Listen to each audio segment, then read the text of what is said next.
pertama kali hisab seorang manusia hamba Allah itu adalah sholat. Kalau sholatnya baik, maka yang lainnya itu baik.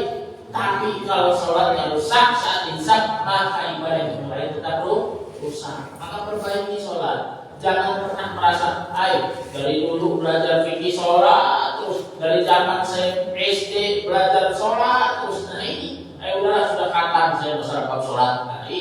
Maka kita lihat diri kita bagaimana. Kita lihat sholat kita, karena sholat itu memang luar biasa. Ya. Ada istilah, maka dalam mazhab Syafi'i itu dikatakan ada sholat itu yang namanya adaan, ada i'adah, dan ada qada'an. Ini perlu kita pahami. Pernah dengar Pak ya? Ini. Atau ada yang belum pernah dengar? Adaannya bukan adaan orang Palembang Pak ya. Nanti adaan Palembang pempek lagi.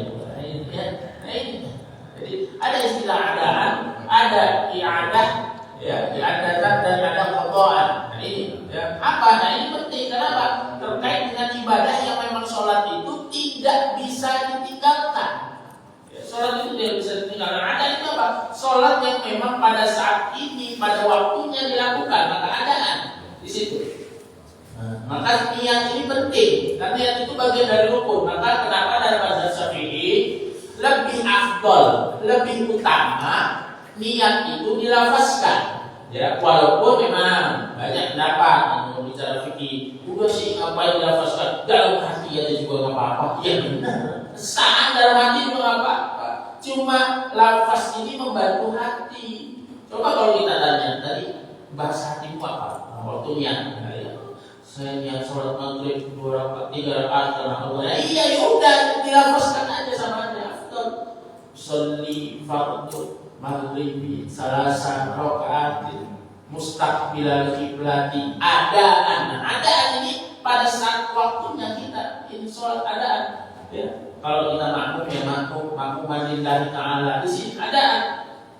Untuk letaknya di mana? Letaknya saat kita takbiratul ihram, di situlah kepawangan niat kita sholat. Itu dalam mazhab Syafi'i. Maka kenapa lebih afdal itu ada itu niat itu diucapkan. Ya, lebih afdal. Walaupun kita juga tidak boleh ya, kita harus berlapang dada. Tatkala ada pendapat ulama yang mengatakan bahwa boleh saja dalam hati ya boleh. Karena layu kalau mustahil, boleh namanya kalau al-mustahil. Seorang itu boleh saja mengikuti pendapat yang masih diperselisihkan ulama dan kita tidak boleh berselisih. Jadi soal itu sudah disepakati oleh ulama. Nah itu ada. Ada juga i'adah. I'adah itu apa? Mengulangi sholat yang dia diulangi. Ya, maksudnya dia mengulangi sholat. Nah ini, maka pentingnya dia tadi dilafazkan. Kan kita tahu bahwa segala sesuatu itu tergantung dari niat. Ini namanya haluin niat. Ibadah tanpa niat, inilah ibadah itu. Gak sah. Kita tadi takbir, ruku, sujud, ya, itikal kita, terus tanya sudah niat belum? Ya gak sah. Gak sah. Kita tidak sah. Kenapa niat tadi? Maka niat ini penting. Nah, sama begitu dia sholat, ya, ada sholatnya dia ulang. Contoh apa sholat mengulang itu? Contoh begini Pak. Ya, kita sholat maghrib umpamanya. Kita sholat maghrib, Allahu Akbar kita niat. Allahu Akbar selesai kita. Mulai dari takbiratul ihram sampai kita sujud sampai kita salam, sudah selesai. Assalamualaikum warahmatullahi wabarakatuh. Assalamualaikum warahmatullahi wabarakatuh. Ternyata begitu kita lihat salam, ternyata kita lihat pakaian kita, kok auratnya kebuka, ada yang bolong dan bolong umpamanya tempat yang memang aurat ya, auratnya kebuka. Sah nggak sholatnya Pak? Sah nggak sholatnya? Sahnya nggak? Tidak, karena terbuka aurat. Nah situ. Atau umpamanya pakaian kita terkena najis baru kita tahu pada saat kita selesai sholat. Maka di sini wajib hukumnya mengulangi sholat kita. Ayo udahlah nggak apa-apa. Kan kita tahu. Kan kita tahu umpamanya. Terus selesai sholat ya udahlah. Ngapain? Kalau juga ngampun. Nah ini pakai mazhab yang mana ini? Mazhab Soekarno yang ada ya. Maka wajib mengulang. Nah inilah yang namanya ada mengulang. Maka ada itu ada yang wajib, ada yang sunnah. Ya, yang wajib itu kalau seandainya sholat kita rusak, sampai pada batal, kita sudah salam, sudah selesai, kita tahu di situ, maka itu yang wajib mengulang. Maka dalam mazhab Syafi'i dikatakan i'adah. Gimana? Ya usolli fardhu maghribi salasa raka'atin mustaqbilal qiblati i'adah atau i'adatan ya lillahi ta'ala. Nah ini mengulang dia. Nah ini. Tapi ada i'adah yang dia itu sunnah sifatnya. Jadi ada yang wajib, ada yang sunnah. Nah, sunnah itu bagaimana? Jika dia sudah sholat, lalu ada sholat yang lebih utama. Ada sholat yang lebih utama, dia sholat lagi. Contoh apa?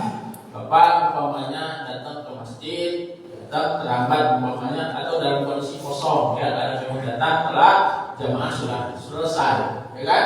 Ingin sholat lah, sholat umpamanya sholat zuhur, nyari kawan baru nggak ada jamaah.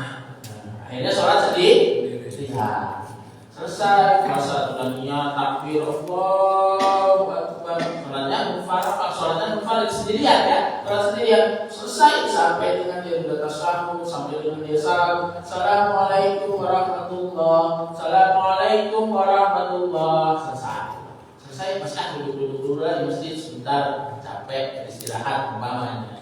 Tiba-tiba masih di masjid ada orang datang, dan dia mau sholat juga zuhur, dia mau sholat zuhur, cari kawan kok nggak ada jamaah juga, terus dia ngajak, Pak, yuk kita jamaah sholat. Ayo udah saya sudah sholat, ya boleh juga nggak apa-apa, boleh bilang begitu boleh. Saya mau sholat, nggak apa-apa itu boleh. Tapi ada pilihan apa yang lebih utama dalam mazhab Syafi'i dikatakan apa? Bolehnya kita sholat lagi. Boleh, ada. Mengulangi apa? Kenapa? Karena sholat yang kedua ini afdol. Kenapa? Berjamaah. Lebih afdol. Ada yang lebih utama, ada yang lebih afdol. Maka dia sholat kembali dengan orang tersebut. Maka nanti bagaimana? Dia sudah sholat. Maka sholat yang salah satunya itu dihitung dengan sholat sunnah. Maka nggak masalah. Kalau dia jaga saya sudah sholat, saya sholat sendirian aja. Saya sudah sholat, apa boleh aja. Tapi sekarang belum selesai. Nah ini yang namanya i'adah, pengulangi lagi, nggak ada tadi. Maka perlu niat di situ, niat ini penting, urgensi niat. Nah ini penting, jangan sampai kita tidak paham dengan itu. Jadi bagaimana? Usolli fardhu ya zuhri, kalau sholatnya zuhur, kalau maghrib ya maghrib, usolli fardhu zuhri. Berarti arba'ah ya, raka'atin 4 rakaat ya, mustaqbilal qiblati, dia menghadap kiblat ya. Kalau dia tinggal diganti, kalau dia adaan berarti i'adatan ya, i'adatan. Kalau dia makmum ya makmuman lillahi ta'ala. Kalau imam ya imam lillahi ta'ala. Maka ini kenapa dalam mazhab Syafi'i itu memang dianjurkan atau lebih utama itu dilafazkan, diucapkan. Jadi jangan lagi ngomong orang lagi apa itu bid'ah, bid'ah. Dengan masih ada orang-orang yang seperti itu ya. Ini hal-hal demikian ya. Begitu kita ajak diskusi, kadang-kadang tidak mau. Nah ini hal-hal yang demikian. Lalu ada yang qadaan. Kan tadi dikatakan apa? Salat fardu itu, ya kan? Atau salat itu suatu ibadah yang memang dia itu tidak ada penggantinya. Gimana kalau seandainya pernah nggak sholat, ya kan? Kan seseorang itu kena beban taklif ya, beban kan mukallaf itu seseorang yang sudah kena beban tanggung jawab, ya. Artinya ibadah dia sudah kena beban tanggung jawab, sholat dia. Jadi kalau dia melakukan kebaikan dia dapat pahala, dia melakukan kesalahan dia dapat dosa. Ini mukallaf. Seseorang yang sudah mukallaf, dia sudah terkena beban taklif, beban tanggung jawab, maka dia disitulah dia wajib baginya melakukan perintah-perintah Allah, ya, perintah Allah, larangan ditinggalkan. Nah, terkait dengan sholat pun demikian. Kalau dia mukallafnya, dia baliknya, dia sudah mukallaf di usia 13 tahun umpamanya, atau usia 15 tahun, ya, mulai dari usia 15 tahun umpamanya dia memang mukallaf, dia mulai balik usia 15. Nah itu 15 tahun itulah dia sudah harus melakukan ketaatan. Timbul persoalan, Ustaz, gimana? Dulu kan saya masih jahiliyah, dulu belum kenal Islam dengan benar. Jadi gimana? Dia sering bolong-bolong lah sholat itu, sering kagak sholat. Kadang-kadang malah ada yang nggak sholat sama sekali. Ustaz, saya itu gimana? Umur 20 sampai umur 30 saya nggak sholat. Kenapa? Masih jahiliyah. Baru hijrah kenal Islam itu umur 30. Berarti berapa tahun dia tinggalkan sholat? 10 tahun. 10 tahun. Terus gimana tak? Ini padahal tadi dikatakan ibadah sholat itu ibadah yang tidak tergantikan. Nah inilah yang adanya istilah namanya qadaan. Sholat yang fardu yang tidak dilaksanakan pada waktunya. Nah ini baik bisa karena ketiduran atau karena lupa ataupun karena sesuatu yang lainnya. Nah itu qadha. Ini qadha. Mana dalilnya? Kalau kita bicara bentar-bentar kan orang bilang dalilnya. Ya ibadah itu perlu dalil. Kalau nggak pakai dalil sesat dan menyesatkan. Nah, ini kan bikin mazhab sendiri. Nah ini. Maka di sini dalilnya jelas dan ini sahih Bukhari Muslim. Ya kalau sudah kita pakai hadis Bukhari Muslim itu kayaknya orang pada wah ya Bukhari Muslim, dua soher maka ini seolah-olah kalau hadisnya nggak Bukhari Muslim orang kadang-kadang masih ragu. Nah ini kan, ini man nama an salatin aw nasiyaha fal yusalliha idza dzakaraha la kafarata laha illa dzalik. Man barang siapa nama yang dia tertidur an salatin ya, pada saat dia di waktu salat ya, aw nasiyaha ataupun dia dalam kondisi lupa ya, dia lupa falusalliha maka sholatlah dia ya. Idza dzakaraha tatkala dia teringat ya. Jadi tatkala dia teringat ya, la kafarata laha, tidak ada kafarah selain itu illa dari selain melakukan ibadah sholat lagi. Ini maka dalam hal ini menjadi dalil bahwa ada yang namanya qadha sholat. Dan kalau kita berbicara hitungan mazhab, 4 mazhab itu mengatakan adanya qadha sholat. 4 mazhab. Ya, di Indonesia banyak kita mengikuti mazhab Syafi'i. Walaupun kalau ditanya benar mazhabnya Pak Syafi'i, tapi prakteknya kadang campur-campur, ya, gitu. Jadi mazhabnya apa? Kalau ditanya mazhabnya KPKP atau Muhammadiyah. Apa Muhammadiyah dan NU. Nah, ini kan. Pokoknya semua lah diikuti. Padahal nanti ya, maka kita harus pahami karena memang berbicara ibadah memang perlu dulu, perlu kita pahami. Jadi mazhab itu penting. Bolehkah tidak bermazhab? Nah ini kan boleh kalau kita keilmuannya sudah seperti Imam Mujtahid. Kalau ilmuannya sudah seperti Imam Syafi'i, silakan. Keilmuannya seperti Imam Hambali, silakan. Lalu bagaimana ya diri kita, keilmuan kita belum jauh, maka ya itulah kita bermazhab, ikuti. Hari ini kan kadang-kadang ada orang yang penting Quran dan Sunnah.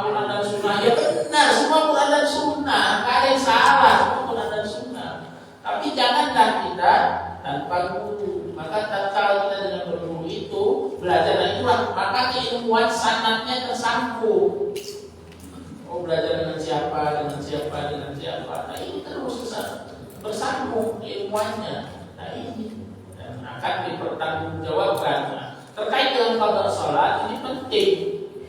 Ini maka kelompok salat ini. Maka bagaimana caranya? Ya gimana dong? Kan ibadah salat itu satu ibadah yang memang sudah ditentukan waktunya. Ada qadha salat dari Quran dipakai. Apa? Inna sholata kanat 'alal mu'minina kitaban mawquta. Semuanya sholat itu adalah ya satu yang sudah ditetapkan 'alal mu'minin ya bagi orang beriman ya kitaban mawquta. Ya waktunya itu sudah ditentukan benar. Tapi qadha ini dalam kondisi-kondisi tertentu yang memang seseorang itu meninggalkan sholat, dan itu pun disampaikan oleh baginda Nabi Muhammad Sallallahu Alaihi Wasallam. Maka dalam hal ini 4 mazhab itu menyampaikan bahwa wajibnya qadha. Nah, maka niatnya gimana? Yang qadha kan tadi sholli fardu maghribi salasa rakaat mustaqbilal qiblati. Yang qadha lillahi ta'ala. Qadha 10 tahun dong. Masa sih gak ada keringanan? Memang kita carinya yang enak-enak ya. Udah ninggalin ibadah 10 tahun ya kan? Merasa tidak berdosa, sudah begitu disuruh qadha, minta lagi diskon ya. Minta lagi keringanan. Nah ini kenapa? Karena memang terkait qadha ini penting. Kenapa? Karena ibadah yang ditinggalkan itu, ulama mengatakan apa? Itu hutang tatkala ditinggalkan, yang wajib diganti, wajib dibayar. Nah, ini karena seperti hutang, dan hutang itu ya, lebih berhak ya, atau lebih utama untuk apa? Dibayar. Wadainullah haqqu ayyaqadha. Apa? Hutang itu, hutang kepada Allah ya, itu lebih berhak untuk dibayar.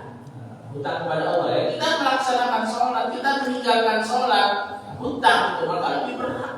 Memang kewajiban kita untuk membayar hutang itu. Saya pernah menyampaikan ini dalam majelis muslimat ya, ibu-ibu.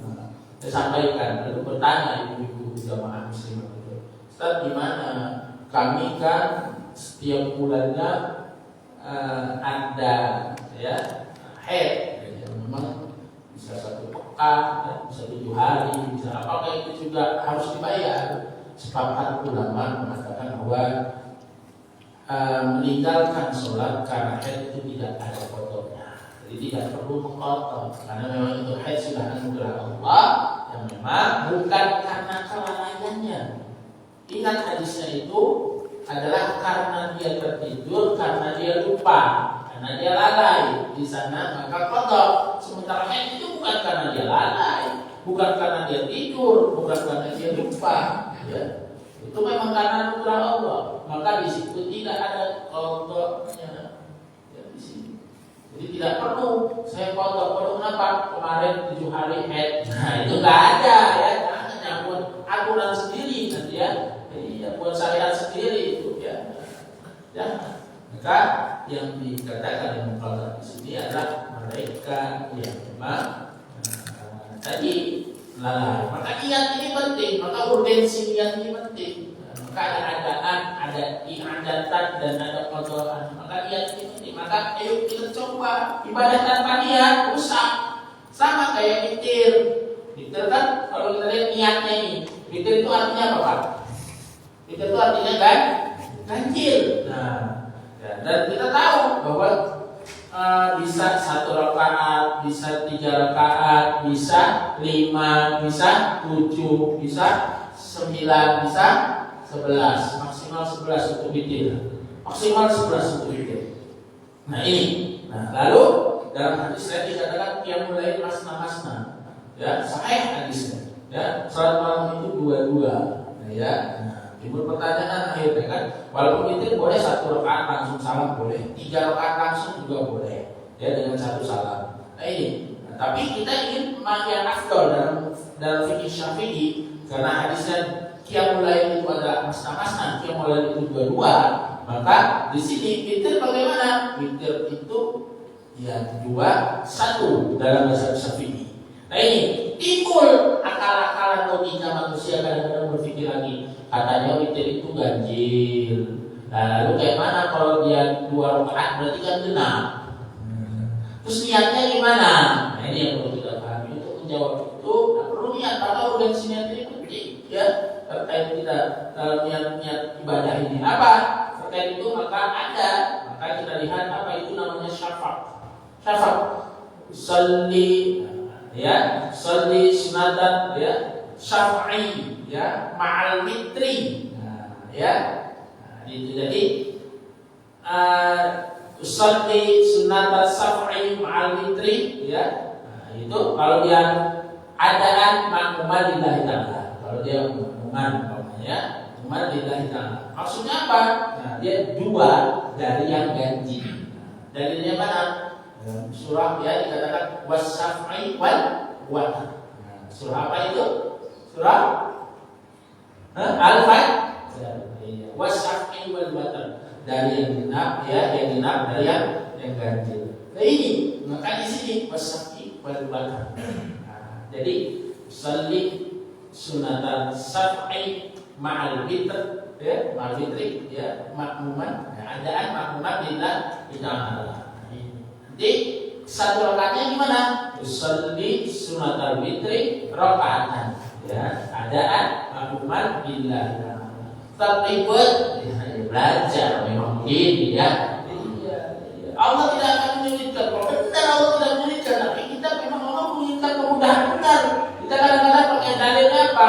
Yuridu bikum wal yusra wala yuridu bikum wal usra. Allah itu menginginkan kemudahan bagi kalian dan Allah tidak menginginkan kesulitan bagi kalian. Iya, memang itu sulit. Tidak, kita aja yang malas belajar. Nah ini kan mudah. Ya, maka sama. Nah itu. Maka niat ini penting. Jangan sampai kita melakukan ibadah rusak karena niatnya tidak benar, akhirnya rusak semua ibadah-ibadah kita. Kembali tadi terkait dengan niat tadi, maka sholat tadi penting. Jangan sampai pernah meninggalkan sholat. Kalau sudah pernah meninggalkan sholat, lalu ada qadha haji. Nah, pertanyaannya gimana cara mengqadhanya? 10 tahun loh. 10 tahun ini loh.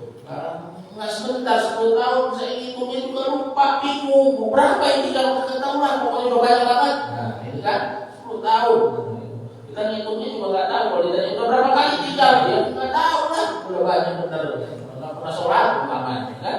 Ini beda kalau orang yang memang dia itu bukan beragama Islam, masuk Islam, nggak ada foto, nggak ada foto ya masuk ke dalam Islam, dia itu nggak ada foto, nggak boleh. Jangan buat saya sendiri umpamanya ya, dia masuk Islam umpamanya orang yang di luar Islam terus kamu harus foto ya, kenapa umur berapa begini, jangan ya, buat saya sendiri pada Soekarno ya.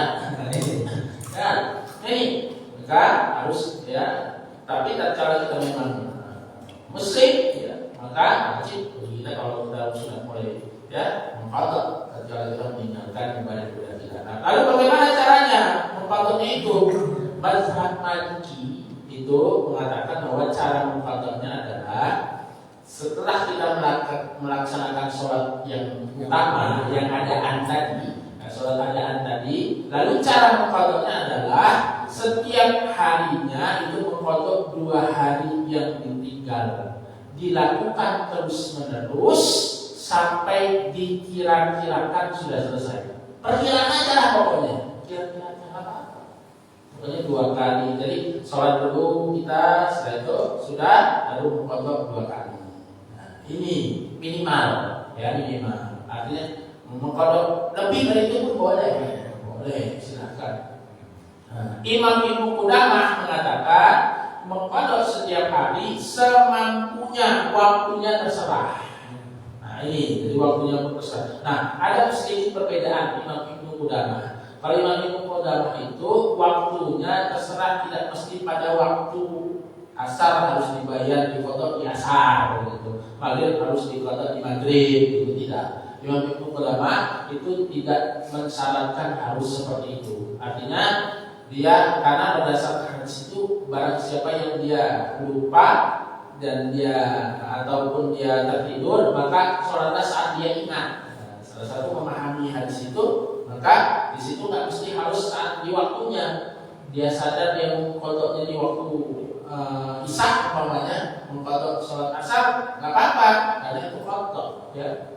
Maka menurut Imam Ibnu Qudamah itu diperkenankan, walaupun terjadi ikhtilaf, terjadi perbedaan pendapat. Ada sebagian yang memahami mengqadhanya tetap di waktunya. Nah, jadi asal cuma saya sampaikan untuk menghindari fitnah, karena orang-orang itu ada yang paham, ada yang tidak. Maka pentingnya kita datang ke majelis-majelis itu penting. Kenapa? Karena ada sebagian memahami, kita memahami bahwa ada waktu-waktu yang dilarang sholat dan lain sebagainya, termasuk tidak ada waktu-waktu yang seperti makruh dan lain sebagainya. Kalau ada orang lain yang tidak paham, contoh umpamanya salat subuh, kita salat subuh di masjid, ya 2 rakaat salat subuh. Terus setelah itu bapak salat lagi 2 rakaat, ya orang pasti akan noleh. Bapak ini apa? Habis subuh 2 rakaat salat lagi, ini aliran mana ini? Sesat jadi. Iya, akhirnya jadi perbincangan orang. Padahal kita sedang kok ini tapi jadi fitnah ibunya. Ini fitnah, ini masa mana gitu kan? Ini hal-hal yang tinggi ya. Jadi aliran sesat tidak benar ini. Maka hindari itu, karena memang banyak orang-orang yang dia tidak paham, tidak mengerti, melihat lalu tidak mutabayun, ya. Melihat kamu tanya, ya. Subuh tuh ada sholat lagi, kok sholat lagi 2 rakaat, sholatnya banyak lagi produknya kan? Wah, ini udah jelas. Terus divideoin, wah viral di mana? Iya, sekarang zamannya itu viral di videoin katanya. Jemaah baik udah tahu kan, dia di mana viral langsung katanya. Di sholat subuh, sholat lagi 2 rakaat, kan? Subuh nggak ada pada. Iya, jadi di sini padahal jelas. Qadarnya ini, maka di sini, maka menurut Imam Ulama yang membuat sama ini silahkan. Apa pentingnya kita niat ini, ya ibadah, sholat ini jangan sampai kita meninggalkan ibadah-ibadah yang namanya terkait dengan ibadah sholat ini. Maka kita lihat lagi ibadah kita.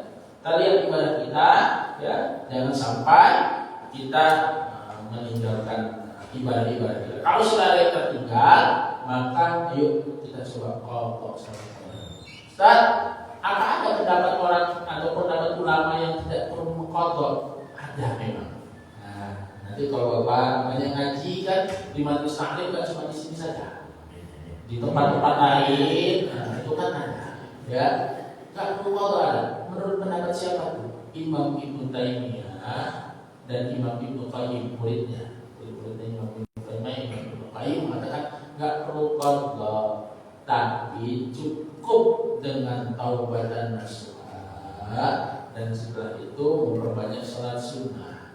Tapi dalam masalah hukum perhatikan. Pertama kita lihat kehati-hatian dalam masalah hukum ini penting. Kita lihat 4 mazhab yang mengatakan bahwa wajibnya qadha. Hadisnya sahih, hadis Bukhari dan Muslim. Lalu kita lihat siapa Imam Ibnu Taimiyah. Apakah termasuk ulama salaf? Bukan. Imam Ibnu Taimiyah itu ulama khalaf, ulama-ulama yang sudah pembaharu lah, ya. Jadi ulama-ulama yang baru, ulama khalaf, bukan ulama-ulama salaf. Maka dalam hal ini, mari kita lihat dalam masalah hukum, maka kita harus bisa lebih berhati-hati dalam hal ini, ya. Maka pendapat yang sangat kuat itu tetap mengqadha itu. Ya, karena yang membandingkan sekarang begini ya, kita kan pakai kaidah hukum. Ustaz selalu pakai kaidah lain, bahwa mustarafi wa idza yuqarrar mujmalai gitu kan. Ustaz selalu pakai itu. Ya kami pakai itu dong pilihan. Seorang itu kalau saja mengikuti pendapat yang masih diusulkan ulama, kita tidak boleh pencegahan itu kecuali itu sudah disepakati oleh ulama. Ya, ini Ustaz yang sering sampaikan dalam beberapa majelis. Saya pilihan dong, saya pakai pilihan yang enggak kotor. Nah, umpamanya. Jadi kan selalu kita pakai dalil-dalil itu kadang-kadang. Kita lihat memang dalam kondisi seperti ini perlunya kita lihat derajat siapa yang berbeda pendapat ini dalam hal ini. Harus apple to apple juga. Artinya harus kita lihat. Contoh, yang membantah harus orang yang memang keilmuannya setidak-tidaknya sama gitu. Pokoknya sudah di para ulama sepakat, ya. Nah, tiba-tiba ada imam masjid umpamanya apa Baidul Jalan bilang tidak, ikhtilaf katanya kan. Sementara ini pendapatnya Imam Nawawi, Imam Nawawi sudah mengatakan tidak benar. Imam Baidul Jalan enggak benar umpamanya. Ikhtilaf ini pendapat siapa? Imam Baidul Jalan katanya enggak bisa. Ini harus kita lihat. Maka kita lihat ini ya. Maka apalagi dalam masalah hukum kita lihat hati-hati. Maka sumber hukum kita lihat apa? Hukum kita lihat Al-Quran, Sunnah, Ijma, Qiyas. Ini penting. Di Al-Quran, Sunnah, Ijma, Qiyas. Walaupun ada saudara-saudara kita yang mau pakai Qiyas, ya silakan, apa-apa itu. Tapi